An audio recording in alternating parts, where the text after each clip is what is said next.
안녕하세요. 오랜 시간 홀로 살아오다 이제서야 진심으로 아껴줄 짝을 만나 비로소 따뜻한 삶을 살아가고 있는 한 남자입니다. 예전엔 참 많은 일들이 있었고 그때마다 마음이 많이 힘들었습니다.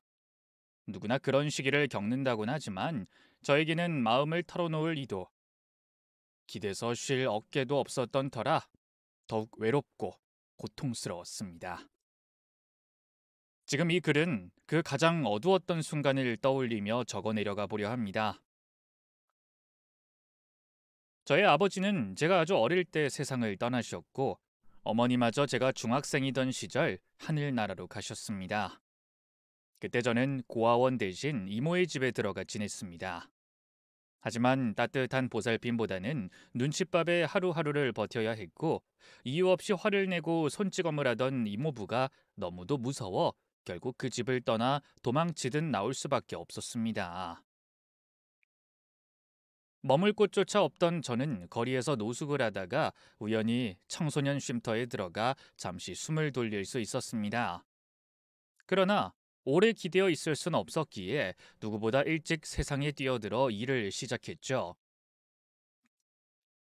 작은 원룸 하나를 구해놓고 이것저것 알바를 하며 제 손으로 생계를 이어갔습니다. 아무도 기대지 못한 세상에서 저는 오직 저 하나만을 믿고 살아야 했습니다. 19살. 세상 물정을 제대로 알기도 전에 저는 에어컨 설치 보조 일을 시작하게 되었습니다. 1톤 트럭 조수석에 올라타 매일 아침부터 해질 때까지 사수를 따라다니며 일을 배웠죠. 처음엔 단순한 보조였지만 몇 해를 꼬박 배우고 나니 혼자서도 능숙하게 설치를 나가게 되었습니다. 무거운 에어컨을 등에 메고 아파트 계단을 오르락내리락 할 정도로 몸도 마음도 단단해졌죠. 하지만 저에겐 친구가 한 명도 없었습니다. 중학교를 자퇴했으니 자연스레 연락을 이어갈 동창도 전화할 이도 사라졌습니다. 학교 대신 공사 현장을 다녔고 공부보다 돈을 먼저 배웠으니 외로움은 덤처럼 따라왔습니다. 여자를 만나본 적도 한 번 없었습니다. 외모는 그저 그랬고 저에게 누군가를 소개해 줄 만한 사람조차 없었으니까요. 그렇게 저는 오직 일에만 몰두하며 앞만 보고 달려왔습니다. 29이 될 때까지 제 삶엔 오직 두 가지뿐이었습니다. 일하고 잠자고. 감정도 욕망도 뒤로 미룬 채 그저 살아내는 데 집중하며 하루하루를 채워갔죠. 30이 되던 해, 저는 오랫동안 모아온 돈으로 아주 작은 사무실을 하나 열었습니다. 에어컨 설치와 수리는 이제 저에게 익숙한 일이었고 어느 정도 손님도 늘었기에 조수 한 명을 뽑아 함께 일하기 시작했죠. 흔히들 에어컨 설치는 여름에만 바쁘다고들 하지만 그건 반쪽 진실에 불과했습니다. 이사철마다 실외기를 새로 설치해야 한 경우도 많았고 사계절 내내 일거리가 이어졌습니다. 그러던 어느 날 퇴근 후 머리를 정리할 겸 사무실 위층에 있는 미용실에 들렀습니다. 아담한 공간에 아늑한 음악이 흐르고 있었고 그곳엔 젊은 여성이 혼자서 가게를 운영하고 있었습니다. 첫인상은 단 한마디로 충분했습니다. 눈부시게 예쁜 사람이었습니다. 어떻게 잘라드릴까요? 짧고 단정하게요. 손님은 두상이 예뻐서 어떤 스타일이든 잘 어울리실 것 같아요. 이목구비도 뚜렷하시니까 투블럭 하시면 좋을 것 같은데요. 어떠세요? 사장님의 제안에 저는 잠시 머뭇거렸습니다. 투블럭이요? 그거 요즘 젊은 친구들이 하는 머리잖아요. 전 그냥 평범하게 깔끔하게 해주세요. 손님도 젊잖아요. 이제 막 대학 졸업한 청년 같으신데 제 눈이 틀렸나요? 저 30살입니다. 대학은 나오지도 못했고요. 30살이라니 생각보다 훨씬 그래도 아직 한창이시네요. 저도 대학은 안 나왔어요. 아무튼 손님 머린 저 믿고 맡겨보세요. 사장님의 손끝에 제 머리를 맡긴 뒤 거울 속에 비친 제 모습은 어색했지만 확실히 달라 보였습니다. 이전보다 어려 보이고 조금은 멋있어진 느낌이랄까요? 저는 웃으며 말했습니다. 실력이 대단하시네요. 이런 머린 처음인데 기분 좋아집니다. 그렇죠? 제가 괜히 권한 게 아니에요. 근데 손님, 어디서 뵌 것 같았어요. 1층 사무실 쓰시죠? 네, 맞아요. 에어컨 설치랑 수리하는 일이에요. 직원도 있고요. 제가 사장입니다. 사장입니다라는 말을 저도 모르게 강조하듯 덧붙였습니다. 그녀는 피식 웃으며 고개를 끄덕였습니다. 젊은 사장님이시네요. 멋지세요. 하긴, 저도 26에 이 미용실 차렸으니까 조금 빠른 편이긴 하죠. 26이라니, 그 나이에 가게를 차리시다니 정말 대단하세요. 대출 잔뜩 받아서 차린 거예요. 갚느라 등골이 휘는 중이에요. 손님, 우리 통상명이나 할까요? 한 건물에 있으니 얼굴 보면 인사라도 하게요. 저는 김유미라고 해요. 그녀가 웃으며 손을 내밀었습니다. 그 손을 어색하게 맞잡으며 저는 말했습니다. 아, 유미 씨, 이름도 참 예쁘네요. 이름도 예쁘다는 건 혹시 얼굴도 예쁘다는 뜻인가요? 네, 맞아요. 얼굴도 예쁘십니다. 저는 이대만이라고 합니다. 대만 씨라 이름 한번 강렬하네요. 이목구비처럼 아주 카리스마 있으신데요? 그날 저는 그저 머리를 자르러 갔다가 마음 한켠까지 정리돼 버리는 듯한 경험을 했습니다. 처음 보는 그녀와의 대화가 그렇게 길어질 줄은 몰랐고 미용실을 나설 때쯤엔 가슴이 이상하게 간질간질했습니다. 며칠 뒤 유미 씨가 불쑥 제 사무실에 찾아왔습니다. 처음엔 에어컨 설치 의뢰라도 하러 온 줄 알았는데 뜻밖에도 그녀는 수줍은 미소로 말했습니다. 커피 한 잔 얻어먹으러 왔어요. 아이고, 네, 그럼요. 커피 제가 대접하겠습니다. 근데 봉지 커피밖에 없는데 괜찮으세요? 그럼요. 저도 봉지 커피 좋아해요. 익숙해서요. 근데 저기 달력에 표시된 거 다 스케줄이에요? 엄청 바쁘시네요. 아, 네. 감사하게도 일이 끊이질 않아요. 여름뿐 아니라 사계절 내내요. 와, 대만씨 돈 많이 벌었겠다. 아니에요. 뭐 그냥 겨우 먹고 살 만큼이에요. 커피 여기 있습니다. 그날 이후로 유미 씨는 마치 약속이라도 한 듯 출근길마다 제 사무실에 들러줬습니다. 출장으로 나가 있는 날이 아니라면 우리는 거의 매일 커피 한 잔을 사이에 두고 이런저런 이야기를 나눴습니다. 처음엔 가볍고 웃긴 일상이 오갔지만 어느 날 문득 저는 유미 씨에게 제 지난 이야기를 꺼내게 됐습니다. 저 사실 중학교 때 학교 그만뒀어요. 부모님은 일찍 돌아가셨고 이모 집에서 살다가 도망쳐 나왔습니다. 청소년 쉼터에 있다가 바로 일 시작했고요. 친구도 기댈 곳도 없이 그냥 앞만 보고 달려왔죠. 말을 꺼내고 나니 왜 이렇게 쉽게 말했을까 싶어 순간 당황스러웠습니다. 그런데 그녀는 한동안 아무 말 없이 절 바라보더니 조용히 입을 열었습니다. 그랬구나. 정말 많이 힘들었겠어요. 유미 씨의 눈빛은 연민이 아니라 존경에 가까운 감정이 담겨 있었습니다. 단단한 삶을 버텨온 제 이야기를 누군가가 진심으로 들어준 건 그때가 처음이었습니다. 유미 씨를 바라보는 제 마음은 그 순간 조용히 물결처럼 일렁이기 시작했죠. 시간이 좀 흐르고 저와 유미 씨는 연인 사이로 발전했습니다. 저는 여자를 잘 모르고 연애라는 걸 해본 적도 없어 많이 서툴렀습니다. 그런데 유미 씨는 그런 저를 알기라도 한 듯 먼저 다가와 리드를 해줬고 우리는 그렇게 매일을 웃고 나누며 알콩달콩 사랑을 키워갔습니다.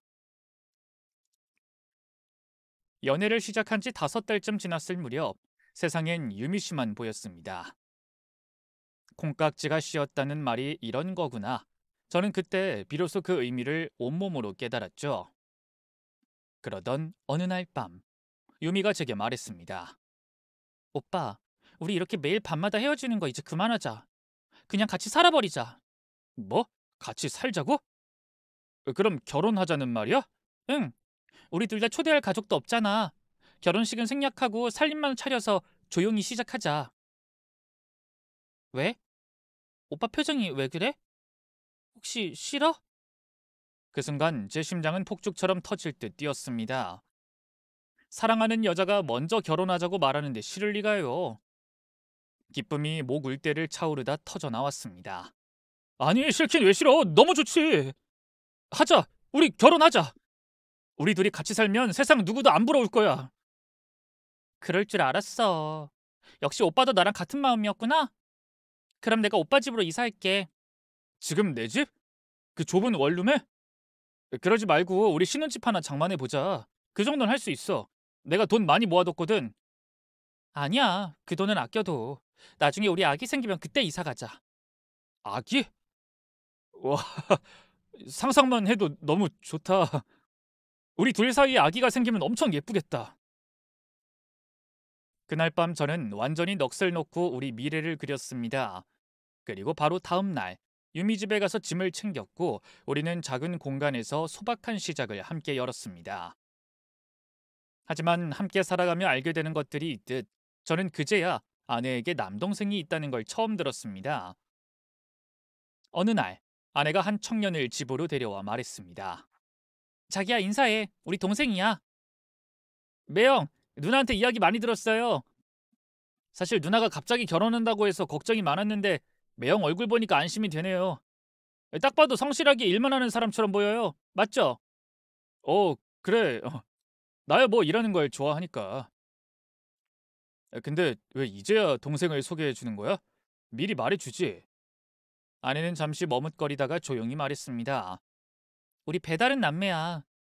그래서 말 꺼내기가 쉽지 않았어. 가족 관계가 좀 복잡해서. 그 말에 저는 고개를 끄덕이며 미소 지었습니다. 그녀가 꺼내기 어려웠던 이야기를 해준 것만으로도 충분했습니다. 더는 묻지 않았죠. 그녀가 제 곁에 있다는 사실, 그거 하나면 좋겠으니까요. 그런데 이상하게도 처남은 시간이 많아 보였습니다. 하루 이틀도 아니고 자주 저희 집에 찾아왔습니다. 퇴근하면 거실 한켠에 앉아 있었고 밥도 얻어먹고 때론 하룻밤 자고 가기도 했습니다. 좁은 원룸이었기에 사실 저희 부부는 신혼의 밤다운 밤을 제대로 누려보지 못했습니다. 처음엔 민망함 속에도 웃으며 넘겼지만 어느 날은 슬그머니 속이 답답해졌습니다. 그래서 조심스럽게 물어봤죠. 처남, 요즘 뭐해? 한가해 보이던데. 그러자 그는 눈을 번쩍이며 자신 있는 목소리로 대답했습니다. 매영, 전 출퇴근하는 그런 삶은 살지 않아요. 투자로 먹고 사는 사람이거든요. 부동산, 코인, 주식, 기타 등등 지금까지 벌어들인 돈이 꽤 돼서 솔직히 일 안 해도 돼요. 와, 부럽다. 저는 짧게 감탄했지만 속으론 선뜻 믿기 어려웠습니다. 매형은 워낙 성실한 분이라 이런 건 관심 없으시죠? 뭐 그냥 그런 편이긴 한데. 대답이 애매하신데요? 혹시 관심 있으세요? 제가 돈 좀 벌게 해드릴까요? 그 순간 마음이 찌릿했지만 곧 선을 그었습니다. 아니야, 난 그냥 내 방식대로 살 거야. 그리고 유미랑 같이 미래를 준비해야 하니까 무리한 투자는 못해. 그게 바로 우리 누나를 위한 투자일 수도 있어요, 매형. 그동안 돈 모아놨다면서요. 딱 타이밍 좋은 매물 하나 있어요. 지방 소도시에 백화점이 들어설 예정인데 그 주변 땅값이 폭등할 거거든요. 어때요? 나 믿고 땅 한번 사보실래요? 원금 보장은 제가 꼭 해드릴게요. 원금 보장? 부동산에서 손해나도 돈을 다 돌려주겠다는 말이야? 당연하죠, 매형. 지금 밖에 제 차 봤죠? 저는 고개를 끄덕였습니다. 그의 자동차는 명백히 고가의 슈퍼카였고 이 원룸 앞 골목엔 너무 과분한 차였습니다. 저 차도 투자로 산 거예요. 매형, 우리 누나랑 그런 차 타고 멋지게 드라이브 한번 해보고 싶지 않으세요? 그냥 믿고 한 번만 해보세요. 처남의 말은 달콤하고 그럴싸했습니다. 언뜻 들으면 놓치면 안 될 기회 같았고 당장 통장을 열어봐야 할 것 같은 조바심도 들었습니다. 하지만 저는 끝내 고개를 저었습니다. 아니야, 처남. 난 내 손으로 번 돈 내 손으로 쓰고 싶어. 확실한 게 아니면 나한텐 아니야. 처남은 어깨를 으쓱하며 웃었지만 그 웃음 속엔 살짝 얕잡는 기색이 스며 있었습니다. 그날 이후로도 그는 계속해서 저를 설득했지만 저는 끝까지 마음을 열지 않았습니다. 그런데 어느 날 처남이 아내 앞에서도 투자 이야기를 꺼냈습니다. 말투는 농담처럼 가볍게 던졌지만 그 속엔 못마땅한 기색이 짙었습니다. 아, 누나, 매연 간이 콩알만해서 어떡하냐? 왜? 우리 남편이 뭐가 어때서? 아니, 내가 투자하라고 권했더니 싫다고 딱 잘라서 거절하더라고. 아, 마치 내가 사기꾼이라도 되는 것처럼. 그 말에 저는 당황해서 얼른 손사래를 쳤습니다. 에이, 무슨 소리야. 난 그런 뜻으로 말한 게 아니야. 절대 사기꾼으로 생각한 적 없어. 그냥 내가 겁이 많아서 그래. 아내는 피식 웃기만 하고 아무 말 없이 가만히 절 바라봤습니다. 그 눈빛이 왠지 모르게 마음에 남았고 그래서 그날 밤 조심스레 물었습니다. 여보, 내가 투자해도 괜찮을까? 어? 투자? 뭐 그거야 당신 맘이지. 당신 돈으로 하는 건데 내가 간섭할 일이야? 우린 부부잖아. 그러니까 네 생각이 중요해. 오빠, 난 미용실에서 내 수입 따로 있잖아. 당신 덕 보면서 편하게 살 생각은 없어. 다만 당신이 정말 하고 싶다면 난 말리지 않을게. 내 동생이 워낙 똑똑한 애니까 믿어도 돼. 그 말을 듣고 제 마음이 흔들렸습니다. 믿어도 되라는 그 말에 왠지 모르게 안도감이 들었고 아내의 눈빛도 어느새 든든해 보였습니다. 그래? 그럼 한번 해볼까? 제 말이 끝나기 무섭게 처남은 벌떡 일어나 제 손을 덥석 잡았습니다. 아, 매형! 잘 생각하셨어요. 후회 안 하실 겁니다. 그 후로 투자 진행은 말 그대로 일사천리였습니다. 제가 모아둔 돈 1억 5천만 원에 은행 대출 5천만 원을 더해 총 2억 원. 제 인생에서 가장 큰 돈이 한순간에 옮겨졌습니다. 매형, 이거 진짜 기회예요. 땅값이 오르면 기본 3배는 갑니다. 진짜예요. 정말이지? 아, 그럼요. 제가 사기꾼처럼 보여요? 아, 그건 아니고. 그냥 원금 보장이란 말이 자꾸 마음에 걸려서. 에이, 그럴 리 절대 없어요. 설령 망한다 해도 제가 다 책임질게요. 제 사비로라도 갚아드릴게요. 약속합니다. 그렇게 저는 아내와 더 넓고 좋은 환경에서 살고 싶다는 마음 하나로 전 재산을 걸었습니다. 그리고 그날 밤 유미에게 말했죠. 여보, 나중에 이 일 잘 되면 당신 미용실 더 넓고 좋은 자리로 옮겨줄게. 우리 아이 낳고 살 집도 멋지게 마련해보자. 아내는 조용히 고개를 끄덕이며 제 손을 꼭 잡았습니다. 그 손이 따뜻해서 전 그 순간만큼은 아무 걱정이 없었습니다. 모든 게 잘 될 거라고 믿었죠. 하지만 이상하게도 투자를 하고 나서부터 아내는 점점 달라지기 시작했습니다. 미용실 일 때문일까? 집에만 들어오면 사소한 일에도 짜증을 냈고 점점 저와의 잠자리도 피했습니다. 여보, 우리 신혼이잖아. 나 지금 당신 안고 싶어서 미칠 것 같아. 아, 좀 꺼져, 징그러. 내가 당신 욕구 해소해주는 기계야? 아니, 그런 뜻은 아니고. 미안해, 그냥 잘게. 차가운 말끝에 마음이 꺾였습니다. 그리고 날마다 이어지는 투정이 심했습니다. 이 좁아터진 원룸 진짜 찔린다. 옆방 소리 들리는 것도 짜증나고. 여긴 사람 사는 곳이 아니야. 아, 신혼집 마련하자니까 당신이 말렸잖아. 우리 아끼면서 살자고 했던 거 기억 안 나? 아, 그땐 그랬고 지금은 다르지. 그래도 저는 믿었습니다. 처남의 투자만 잘 되면 더 넓은 집으로 이사하고 아내 미용실도 더 크게 옮길 수 있으리라. 그래서 말했습니다. 아, 조금만 기다려. 내년쯤엔 좋은 집으로 이사하고 미용실도 옮겨줄게. 아, 됐어. 지금 당장 나가고 싶다고. 하루하루가 짜증이야. 그 후 아내는 자주 미용실에서 자고 오기 시작했고 그렇게 한 달이 흘렀습니다. 그런데 어느 날부터 처남과 연락이 닿지 않았습니다. 여보, 너 처남이랑 연락해? 아니? 요즘 좀 뜸하네. 뭐 어딘가 놀러 갔나 보지. 야, 아무리 그래도 통화도 안 되고 카톡도 안 봐. 너무 이상해. 뭐가? 설마 그놈이 도망이라도 갔다는 거야? 아니, 그런 건 아니지만 투자한 돈이 2억이야. 그 돈으로 무슨 일을 한다면서 한 번도 보고가 없어. 너무 수상하잖아. 그놈이 어디서 뭘 하는지 나도 몰라. 나한테 묻지 마. 그리고 아내는 날카로운 눈빛으로 저를 피하며 더는 귀찮게 하지 말라는 듯한 태도를 보였습니다.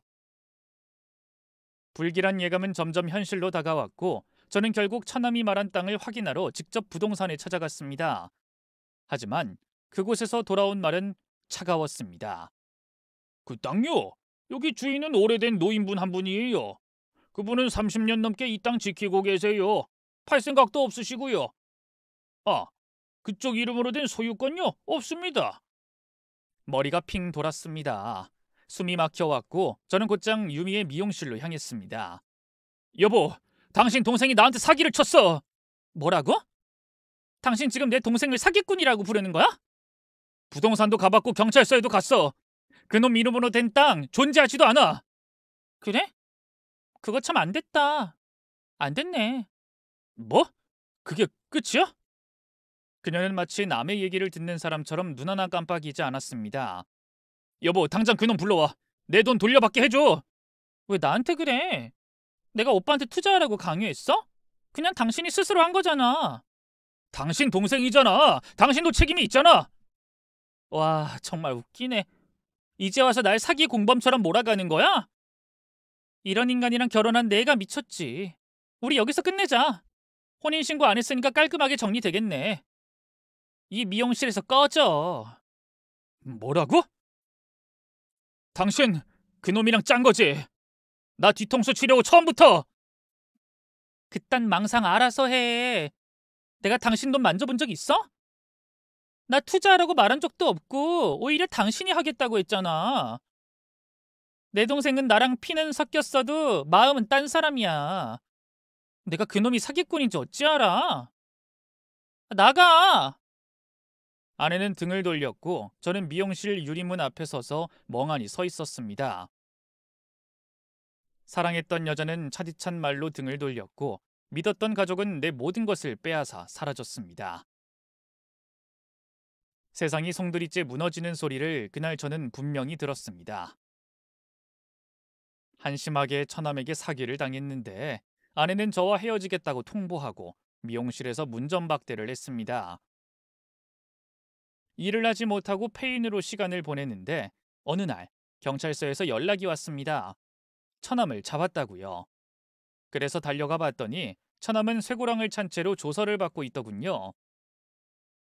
흥분해서 처남의 멱살을 잡고 물었습니다. 야 임마, 내 돈 어딨어? 대체 어디다 숨긴 거야? 아직 안 썼다고. 아니라고 말해, 제발. 어이 매형, 그 돈 요긴하게 잘 썼지 뭐. 나 가진 거 없어. 그냥 조용히 빵에 가서 한 1년 살다 나올 생각이야. 뭐야 이 미친놈아? 돈 어디다 빼돌렸어? 당장 내놔. 형사님, 제발 좀 찾아주세요. 그 돈 제 피 같은 돈이에요. 평생 뼈 빠지게 일해서 모은 거란 말입니다. 형사들이 다급히 저를 떼어놓으며 말렸습니다. 이렇게 흥분해봤자 실익은 없다고. 처남에게서 당장 돈을 받아내긴 어렵다고 하더군요. 결국 그는 징역 6개월을 선고받았고 저는 민사로 소송까지 걸었지만 아무 소용이 없었습니다.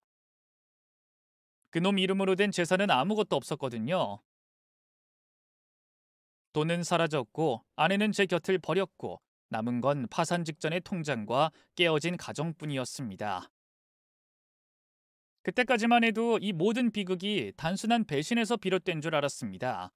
하지만 운명은 참 잔인하게도 뒤늦게 더 큰 진실을 내게 들이밀었습니다. 처남과 아내, 그 둘의 관계는 형제 이상의 것이었습니다. 경찰 수사 과정에서 흘러나온 말이었죠. 아내가 참고인 조사를 받았다는 이야기에 귀를 의심했지만 금세 진실이 드러났습니다. 유미야, 설마 너 그놈이랑 그런 사이였어? 같이 짜고 나한테 사기친 거냐고?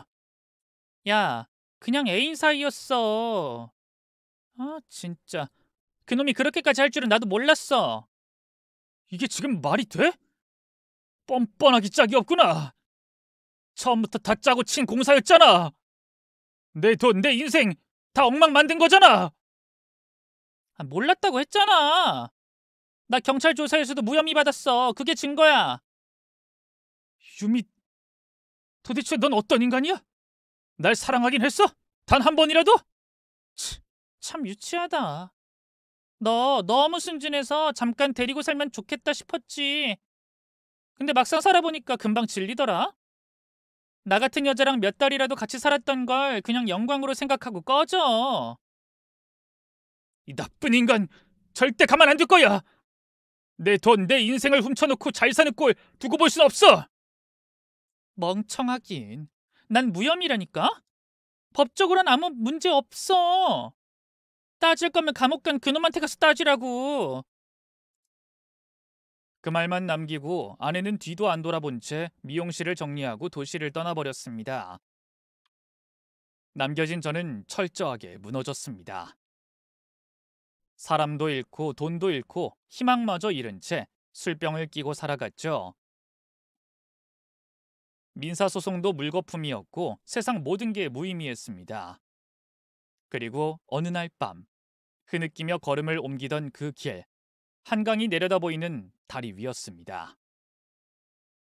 마음속 깊은 구렁텅이에서 문득 모든 걸 끝내고 싶다는 생각이 피어올랐습니다. 저는 신발을 벗고 난간에 올라섰습니다. 숨을 고르고 바람에 몸을 맡기려는 찰나 갑자기 등 뒤에서 누군가가 저를 꽉 끌어당기며 땅바닥에 넘어뜨렸습니다. 이보세요. 좀 뭐 하시는 겁니까? 아무리 인생이 힘들어도 이렇게 끝장 보려는 건 아니잖아요. 왜 스스로를 이토록 한심하게 몰아세우시는 거예요? 그냥 사는 게 너무 지쳤습니다. 제발 모른 척 해주세요. 아저씨가 간섭할 일 아닙니다. 지나가세요. 이봐요. 나도 이 다리 위에 몇 번이나 섰던 사람이에요. 사기당하고 가장 믿었던 사람한테 배신도 당하고 나 역시 수십 번 물속으로 몸을 던지고 싶었어요. 하지만 지금 보세요. 그 시절 이겨내고 이렇게 멀쩡히 살아있잖아요. 당신도 달라질 수 있어요. 무슨 사연인진 몰라도 대강 짐작은 갑니다. 돈 날리고 사람 잃고 그게 전부는 아니에요. 맞아요. 나 사기당했습니다. 아내한테 배신당했어요. 다 잃었고 더는 버틸 힘이 없어요. 제발 그냥 저 혼자 있게 해주세요. 그렇게는 안 되죠. 지금 당장은 모든 게 무너진 것 같아도 조금만 버티면 바뀝니다. 일단 밥부터 먹으러 가요.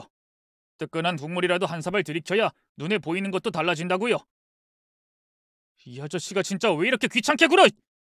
내가 죽겠다는데 왜 자꾸 들러붙는 겁니까? 당장 꺼지세요! 제가 다시 난간에 발을 올리려던 그 순간 그 남자가 갑자기 제 뺨을 후려쳤습니다. 아이! 지금 뭐 하시는 겁니까? 왜 사람을 때려요? 당신 아직 정신 못 차렸군요. 그래요. 더 맞아야 깨닫겠네요. 정신 좀 차려봐요, 제발!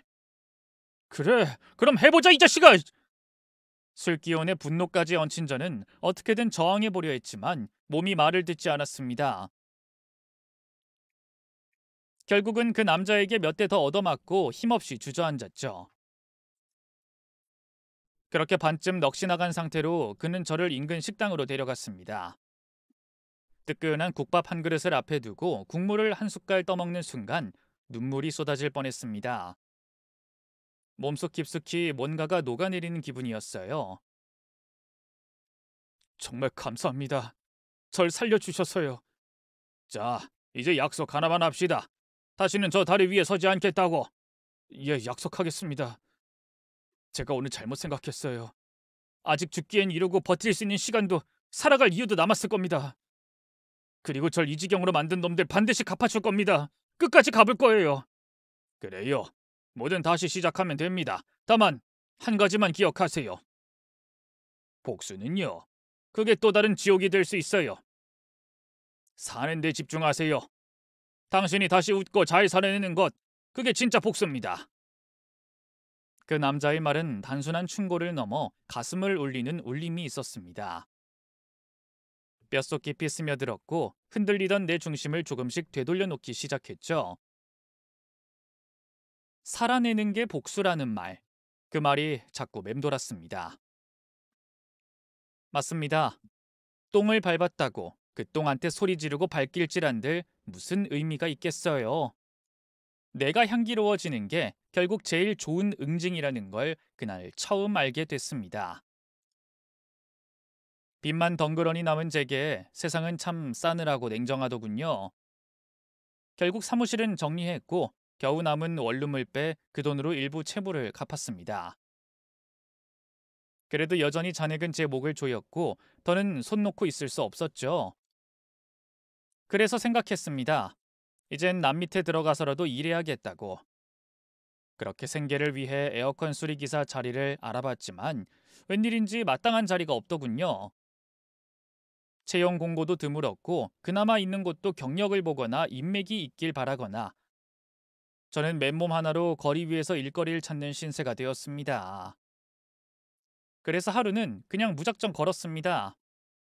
골목골목을 돌며 벽에 붙은 구인 전단만 보고 다녔죠. 그러던 중 어느 오래된 세탁소 앞에 조용히 붙어 있는 종이 하나가 눈에 들어왔습니다. 조수 구함, 학력 무관, 경력 무관, 열심히 가족처럼 일할 사람만 들어오세요. 적힌 문구는 짧았지만 제겐 한 줄기 빛 같았죠. 곧장 문을 열고 들어갔습니다. 사장님, 여기 조수 구하신다고요? 저 일할 수 있습니다. 꼭 좀 써주세요. 허허, 사람 참 시원시원하네. 근데 세탁소 일 힘든데 괜찮겠어요? 저요? 뭐든 할 수 있습니다. 이미 인생에서 가장 힘든 걸 겪었거든요. 이젠 어떤 일도 두렵지 않습니다. 진심을 담아 크게 외치듯 말하니 사장님이 방긋 웃으시더니 바로 일할 기회를 주셨습니다. 그렇게 저는 그날부터 세탁소 조수로 일하게 되었어요. 처음엔 세탁물 배달부터 시작했습니다. 무거운 이불을 이고 젖은 빨래를 옮기며 구슬땀을 흘렸고 틈틈이 다림질을 배우고 세제의 종류와 섬세한 세탁 방법을 익혔습니다. 그 일은 단순히 힘만 쓰는 일이 아니었습니다. 옷 한 벌마다 다른 섬유, 다름을 존중해야 하는 섬세한 기술이었죠. 실수는 용납되지 않았고 손끝 하나의 부주의가 옷 한 벌을 망칠 수도 있었기에 매 순간 온 정신을 집중해야 했습니다. 그렇게 꾸준히 묵묵히 하루하루를 견뎠습니다. 누군가는 하찮다고 여길지도 모르는 일이었지만 저에게는 그 일이 곧 회복이었고 재건이었고 자존심이었습니다. 어느새 수년이 흐르고 손끝의 감각은 명인의 그것처럼 정교해졌습니다. 어느 날 사장님이 조용히 말씀하셨습니다. 이제 이 가게 너한테 맡길란다. 난 다른 일 좀 해보려 해. 그 말씀을 듣는 순간 눈물이 핑 돌더군요.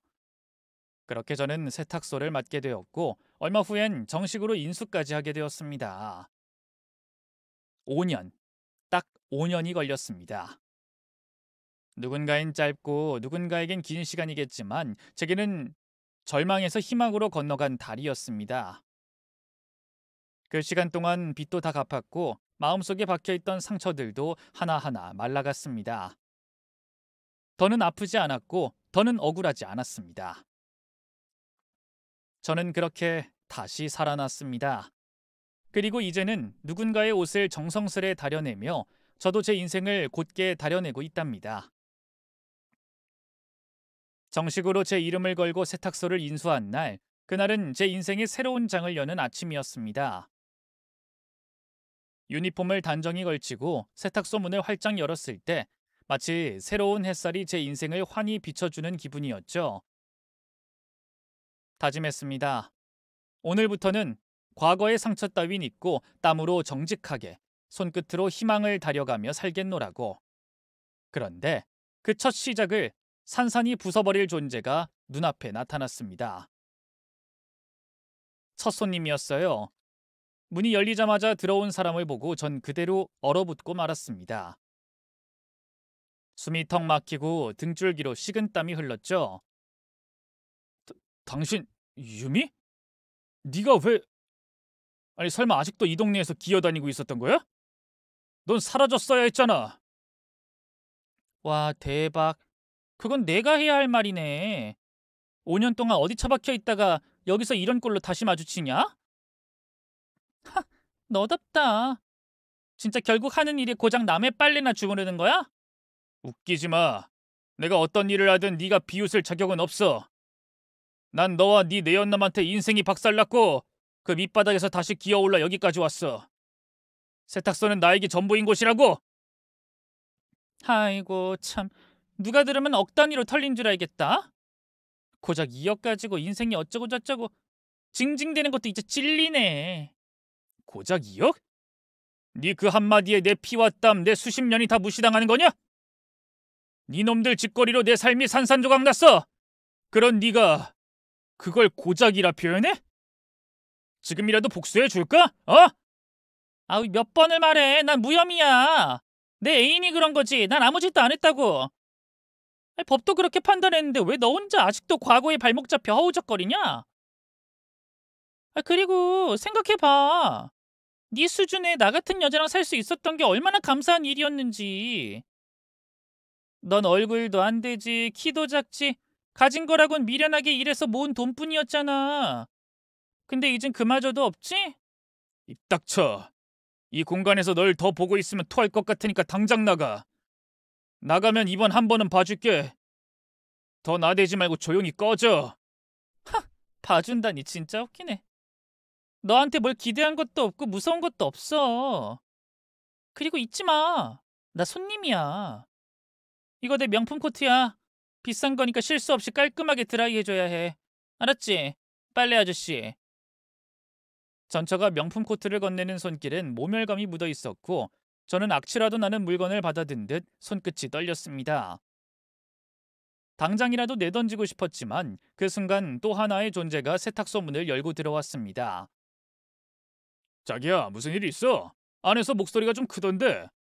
별거 아니야. 이 세탁소 아저씨가 좀 예민한가 봐. 이봐요. 지금 내 아내한테 방금 큰 소리 치신 겁니까? 그 남자를 본 순간 저는 숨을 삼켰습니다. 심장이 뻐끔거렸고 눈앞이 아찔했죠. 반사적으로 고개를 돌렸지만 그 남자 역시 제 얼굴을 보는 순간 동공이 흔들리며 숨이 턱 막히는 기색이 역력했습니다. 제 아내 옷 드라이 잘 부탁드리겠습니다. 여보, 우리 나가자. 네, 드라이 하겠습니다. 내일 찾으러 오세요. 유미는 자신이 이긴 줄 알았고 제가 놀라서 꼬리를 내린 줄로 착각했겠죠. 입꼬리를 살짝 올린 그 표정, 너무도 익숙했습니다. 그 눈빛, 그 비웃음이 말이죠. 하지만 그날 제가 전처의 코트를 받아든 이유는 하나였습니다. 유미의 남편 때문이었죠. 그 남자는 제가 절대 잊을 수 없는 사람이었어요. 제 과거 속에 묻혀있던 상처의 시작이자 끝이었던 인물이었습니다. 포기했던 복수를 시작하기로 마음먹었죠. 그날 저녁, 가게 문을 닫으려던 참에 낯익은 그림자가 조심스레 문턱을 넘었습니다. 그 남자였습니다. 낮에 유미와 함께 세탁소에 들어섰던 바로 그 사람. 그가 먼저 조용히 손을 내밀며 악수를 청하더군요. 저는 잠시 멈칫했지만 이내 환하게 웃으며 두 손을 맞잡았습니다. 그 악수는 어딘가 조심스럽고도 묵직했죠. 그가 먼저 입을 열었습니다. 오랜만이네요. 한강 다리 위엔 다시 오르지 않으셨군요. 다행입니다. 그날 선생님께서 절 붙잡지 않으셨다면 아마 전 이 세상에 없었을 겁니다. 따뜻한 국밥 한 그릇, 그리고 위로랍시고 쥐어주신 그 몇 장의 지폐, 그게 저한텐 삶의 끈이었습니다. 덕분에 여기까지 왔어요. 보시다시피 이제 이 세탁소는 제 겁니다. 전 이곳의 사장입니다. 남자의 눈가에 아주 잠깐 미소가 스치더니 다시 진지한 표정으로 돌아왔습니다. 정말 훌륭하시네요. 근데 아까 제 아내와 대화하시는 걸 보니 어쩐지 예사롭지 않던데요. 두 분 아는 사이입니까? 그 순간 시간이 멈춘 듯 했습니다. 맞습니다. 그 남자는 바로 그날 밤 제 삶을 붙잡아준 은인이었고 지금은 제 인생을 박살낸 그 여자의 남편이었습니다. 운명이란 게 이렇게도 기이할 수 있을까요? 맞습니다, 선생님. 기억나시죠? 한강 다리에서 절 붙잡아 주셨던 그날. 그날 이후 저는 세상과 다시 싸우기로 마음먹었고 당신 덕분에 살아남았습니다. 근데 지금은 이제 제가 선생님을 구해야 할 차례인 것 같습니다. 구한다뇨? 무슨 뜻인지 잘 모르겠습니다. 유미 말입니다. 그 여잔 제 전처였습니다. 정식 혼인신고는 안 했지만 몇 달 연애했고 두어 달 함께 살았습니다. 그 시절엔 그녀가 세상의 전부 같았죠. 저를 필요로 한다고 믿었고 사랑받는 줄 알았습니다. 근데 그 여자, 그 정체가 뭔지 지금부터 잘 들어주셔야 합니다. 저는 숨을 깊게 고르고 마치 법정에서 진술하듯 또렷하게 천천히 이야기를 이어갔습니다. 유미의 처남이라는 인물이 있었어요. 그는 자꾸만 저에게 투자하라고 부추겼죠. 유미는 그가 믿을 만한 사람이라면서 우리가 더 잘 살 수 있는 기회라고 말했죠. 전 그녀를 믿었어요. 가진 돈을 모조리 쏟아붓고 부족한 건 대출까지 받았습니다. 하지만 결과는 사기였습니다. 처남이라던 그자는 알고 보니 유미의 내연남이었습니다. 둘이 짜고 저를 철저히 속였던 거죠. 사기를 당하고 사람한테 배신당하고 그게 한꺼번에 몰아쳐서 전 그날 한강 다리 위로 올라갔던 겁니다. 더는 버틸 수 없어서요. 은희는 말없이 절 바라봤습니다. 차마 말을 잇지 못한 채 입술을 꾹 다물고 있었습니다. 믿기 힘들다는 표정. 그러나 눈빛은 점점 혼란으로 젖어갔습니다. 그 감정은 결국 그의 얼굴 위에 쓰디쓴 혼란과 슬픔으로 번져나갔죠. 선생님, 그 여잔 지금도 똑같습니다. 겉으론 순하고 예쁘고 다정해 보이지만 속엔 칼날을 감추고 사는 사람입니다. 언젠간 다시 똑같은 일이 벌어질 겁니다. 지금은 막을 수 있어요. 제 말이 불편하더라도 꼭 기억해 두세요. 한참을 침묵하던 그는 결국 깊은 한숨을 내쉬고 마치 마음속에서 천근만근의 짐을 끌어올리는 듯 조용히 입을 열었습니다. 그 처남이라는 사람 오늘도 만나고 왔습니다. 지금 같이 리조트 사업을 준비 중이에요. 꽤 규모 있는 프로젝트라면서 자꾸 투자를 권하더군요. 그 말에 제 손끝이 파르르 떨렸습니다. 눈앞이 다시 한번 싸늘하게 얼어붙는 느낌이었죠. 이 모든 게 예고된 파국이라는 걸 전 누구보다 잘 알고 있었기에 단호하게 말했습니다. 절대로 돈 주면 안 됩니다. 그 사람이 내민 서류며 계획서 다 가짜예요. 겉보기엔 그럴듯해 보여도 다 짜고 만든 종이장입니다. 한 푼이라도 넘기면 끝장입니다. 아직 돈을 주진 않았습니다. 그렇다면 다행입니다. 지금이라도 제 말 믿고 한 가지 제안 하나 받아주시겠습니까? 두 사기꾼, 그들의 인생을 지금 이 자리에서 끝장내버리는 겁니다. 그들이 더는 누구 인생도 망치지 못하도록요. 그는 잠시 말을 잃고 있었습니다. 의심과 망설임, 복잡한 감정이 얼굴 위에 어지럽게 떠다녔죠. 하지만 제 눈빛에, 제 말에 담긴 진심에 그는 결국 고개를 끄덕였습니다. 믿기 어렵지만 믿어야만 한다는 걸 깨달은 눈빛이었습니다. 저희 두 남자는 조용히 계획을 세웠고 모든 준비를 마치고 일주일을 기다렸습니다. 그리고 그날 전처가 다시 세탁소를 찾아왔습니다. 이번엔 옷을 맡기러 온 게 아니었습니다. 전처의 얼굴엔 긴장과 분노 그리고 미묘한 불안이 뒤섞여 있었죠.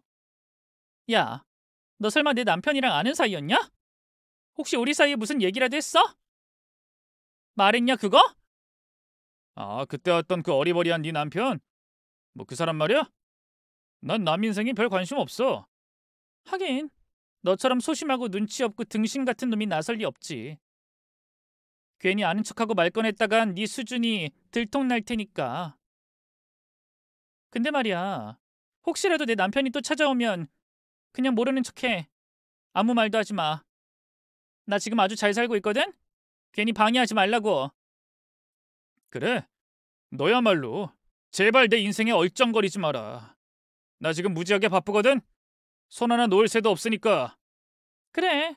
남의 빨래나 주무르면서 쭉 그렇게 살아. 감히 남의 결혼 생활에 끼어드는 짓 같은 건 하지 말고. 안 그럼 진짜 네가 다칠 수도 있어. 전처는 마지막 말을 톡 쏘아붙이고는 뾰족한 하의를 꿍꿍 울리며 세탁소 문을 닫고 나갔습니다. 참으로 익숙한 눈빛, 익숙한 말투였죠. 전처는 여전히 저를 옛날 그 소심하고 바보 같은 남자로 착각하고 있었습니다. 맞습니다. 예전엔 그랬죠.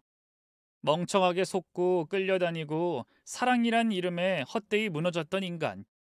하지만 지금은 다릅니다. 그녀가 믿었던 그 안전한 침묵은 곧 전처 인생을 통째로 덮칠 폭로의 서막이 된다는 걸 아직 모릅니다. 그리고 그 믿음이 산산조각 나는 순간이 곧 도착할 예정이었습니다. 얼마 뒤 한 통의 전화가 걸려왔습니다. 그 목소리는 낯익고도 반가운 제 은인이었죠. 저는 그 전화를 받자마자 모든 걸 제쳐두고 경찰서로 달려갔습니다. 가슴이 쿵쾅거렸고 손에는 식은땀이 맺혔습니다. 드디어 그 순간이 온 거였죠. 도착하자마자 저는 믿을 수 없는 광경을 마주했습니다. 쇠고랑을 찬 채 싸늘하게 식은 눈으로 고개를 숙이고 있는 두 사람. 바로 유미와 그녀의 내연남을 내려다보고 박장대소를 하며 기뻐했습니다. 그토록 악랄하게 사람을 농락하고 인생을 짓밟던 두 사기꾼이 드디어 법의 심판대에 올라서게 됐죠. 저는 그들을 내려다보며 옆에 선 은인에게 말했습니다. 선생님, 드디어 해냈습니다. 우리가 해냈어요. 예, 대만 씨. 계획대로 잘 됐습니다. 제가 돈을 안 주고 계속 시간을 끄니까 결국 유미가 조급해졌는지 직접 나섰더군요. 둘이 짜고 치는 수작을 속삭이던 그 장면 제가 죄다 녹음해뒀습니다. 결정적인 증거였죠. 그리고 리조트 계약금 일부를 이체하자마자 경찰에 신고했습니다. 이 잡것들 이제 꼼짝없이 갇히게 생겼습니다. 제 가슴이 뻥 뚫린 듯 시원했습니다. 정말 고생 많으셨습니다, 선생님. 전 이렇게 복수에 성공했고 선생님은 사기라는 나락에 빠지지 않으셔서 다행입니다. 그러고 보니 우린 서로를 한 번씩 구한 셈이네요. 대만 씨가 먼저 구해드린 건 나고 나는 또 당신을 지켜낸 거고. 인생이란 게 참 묘합니다. 우리가 웃으며 그런 대화를 나누고 있을 때였습니다. 쇠고랑을 찬 전처 유미가 갑자기 고개를 번쩍 들더니 미친 듯이 외쳐댔습니다. 침까지 질질 흘리며 눈을 부릅뜨고 소리쳤죠. 너희들 한통속이었냐? 이대만, 네가 감히 내 남편한테 접근해서 이런 짓을 꾸민 거야? 진짜 너 멍청하고 미련한 줄만 알았는데 대단한 척은 또 하네? 유미야, 참 안타깝다. 넌 여전히 정신을 못 차리는구나.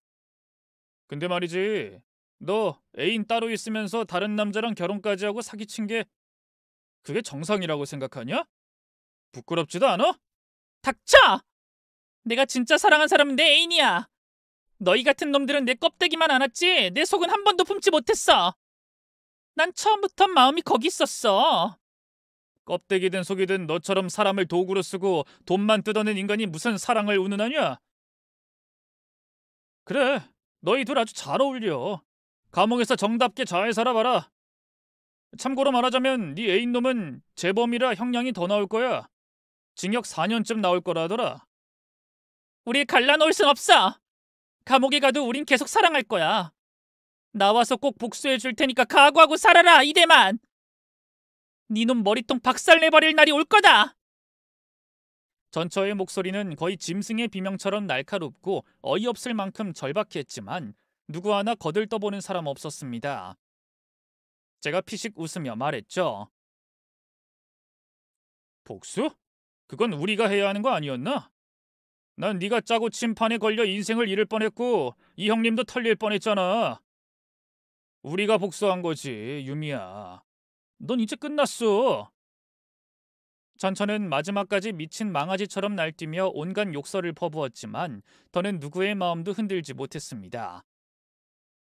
전처의 그 요란한 몸짓은 구속영장 앞에선 한낱 연극일 뿐이었고 법은 조용히 그리고 냉정하게 그녀의 죄를 심판했죠. 결국 전처 유미는 징역 1년 6개월에 내연남은 징역 4년을 각각 선고받고 교도소로 이송되었습니다. 재판이 끝나던 날 저와 은희는 조용한 포장마차에 앉아 술잔을 기울였습니다. 대만씨, 우리의 승리를 축하하며 한잔합시다. 감사합니다, 선생님. 건배! 요즘 세탁소는 잘 되죠? 네, 단골 손님들이 끊이질 않아서요. 쉴 틈도 없이 바쁩니다. 삶이 이렇게 달라질 줄은 몰랐습니다. 그때 한강다리 위에서 당신을 처음 봤을 때 내가 이런 날을 함께 맞이할 거라 상상이나 했겠어요. 저도 마찬가지입니다. 그날 선생님 아니었으면 전 지금 이 자리에 없었을 거예요. 나도 당신 덕에 유미 같은 여자에게 인생 망치지 않고 빠져나왔어요. 고맙습니다.